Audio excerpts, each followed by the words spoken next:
Не за горами Новый год. Вот и Россия подарит новые поправки в законе о миграции. Но мигрантам в России станет проще жить. Дело в том, что им упростят регистрацию. Если они купят у нас квартиру, им можно будет зарегистрировать своих родственников. Досмотрите это видео до конца, и вы узнаете, что изменится и какая цена на патенты будет теперь. Подписывайтесь на наши обновления, чтобы быть в курсе о всех новинках на нашем канале.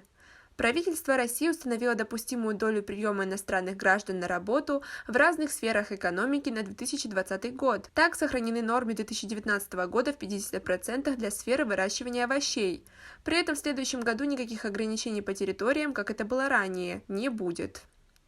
Норма распространится на всю территорию России. Согласно постановлению правительства РФ, в 2019 году доля иностранных работников была сохранена в сфере выращивания овощей в размере 50% общей численности работников, снижена с 28% до 26% в сфере пассажирского и автомобильного грузового транспорта. Как вы относитесь к таким изменениям? Свои ответы пишите нам в комментарии под этим видео. Представители посольства Таджикистана посетили один из центров временного содержания мигрантов в Москве. Во время визита сотрудники посольства ознакомились с условиями содержания в учреждении мигрантов из Таджикистана.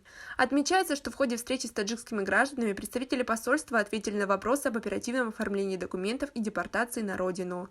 Кроме того, мигранты из Таджикистана смогли получить необходимые юридические консультации. В рамках визита посольство передало живущим в центре временного содержания мигрантам продукты, вещи и предметы первой необходимости. Отмечается, что в учреждении находится 162 мигранта из Таджикистана, из них 140 гражданам помогут бесплатно вернуться на родину. Остальные смогут уехать в Таджикистан после оформления необходимых документов. Россиян правильно беспокоят имеющиеся проблемы. Просто могу сказать, что если иностранные граждане не будут у нас работать, у нас тоже не будет рабочих мест. На этом у нас все. Оцените наше видео подпиской и лайком.